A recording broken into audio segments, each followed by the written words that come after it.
Hi guys, welcome to Robin Hood Diaries today. I'm glad you could join me. I know today's preview was a bit, confusing. Something about, it was promiscuity, being gay, and being young and having a license. Okay, well that's kind of it.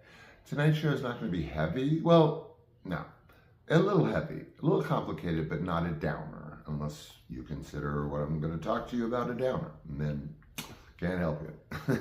So context, let's say 15 to 20. Okay, 15, we've all heard about 14, 15.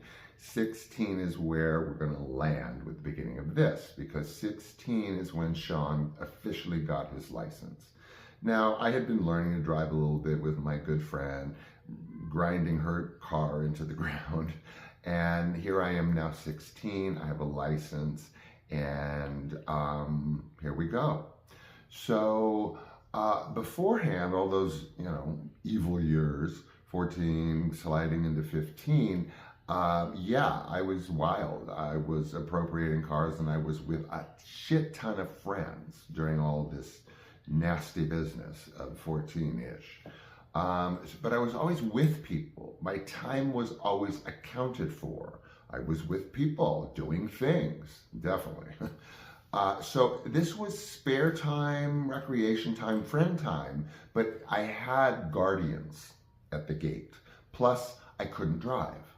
So when I turned 16, a lot of this sort of fell away. I didn't get rid of friends and things like that, but my interaction with my peers was different in my head, not noticeably because of course I wore a mask all the time and I was not out of the closet. Okay, so I'm given a license and I'm given a little car. We've all done a show about all the cars I've had, but this was the little boxy manual drive Fiat, where all the stuff started. Okay, so now's the time when I have my own wheels and I have my own license and I have my own private time. I don't have to be accounted for because I'm not with friends tearing up the town.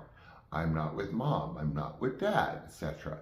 It's unaccounted for time. Now, unaccounted for time was a very, very bad thing for Sean. I don't mean that I needed to be chaperoned everywhere, but now that I had a license and I wasn't expected to be somewhere, or I wasn't with somebody, or I could even have an appointment, and this would interrupt everything as it did my life. Promiscuity changed my life. It robbed me of very significant parts of my youth. I can't take it back, and I'm not one for regrets. So there are areas, of course, in LA. I did a whole show on cruising. This is not going to be about me in the bushes or wherever.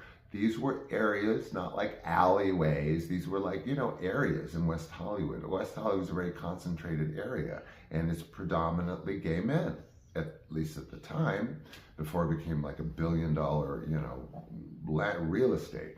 So in these areas, I would drive. I would get out, I would go, I would come back into the car, whatever. Now, these were not necessarily seedy areas, okay? I have been picked up this way in Neiman Marcus in Beverly Hills. So this is not relegated to some alley. If it could happen in Neiman's, it can happen anywhere, right? Okay, so this unaccounted for time was very, very dangerous stuff for Sean because now he was let loose on the town, and again with this unaccounted for time. Now this is where this whole stuff starts volcanoing. Very slowly, but not so slowly. So, time frames. 16 license up to when I met Tim, which was 20. So this is basically a good 4 years-ish. And it involved going places, doing things. In my humble opinion, when you drive a community or communities into the closet behind doors and make it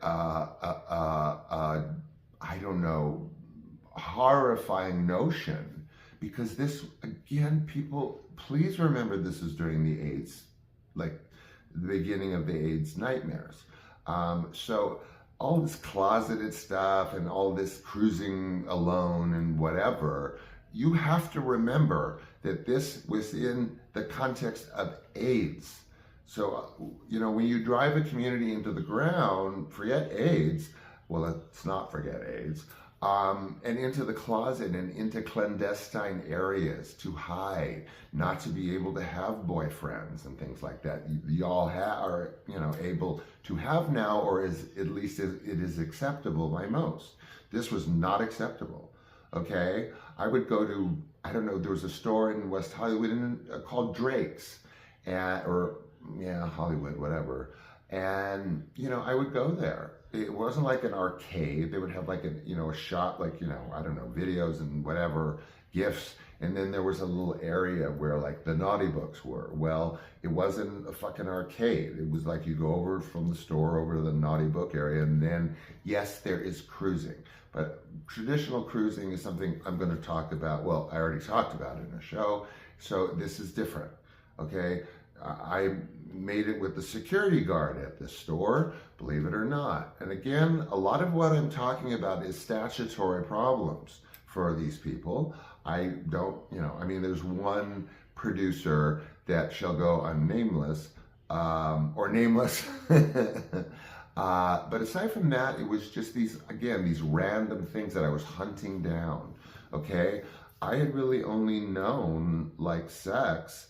Of course, there was the rape, and then there was several other essays, but I had really only known, like, an intimate life with my girlfriend, who started to kind of fade into the background a little bit as my best bestie, but not my girlfriend, because stuff was going down, okay? Like I said, I could walk into a store and make it with the security guard. I was looking for it everywhere.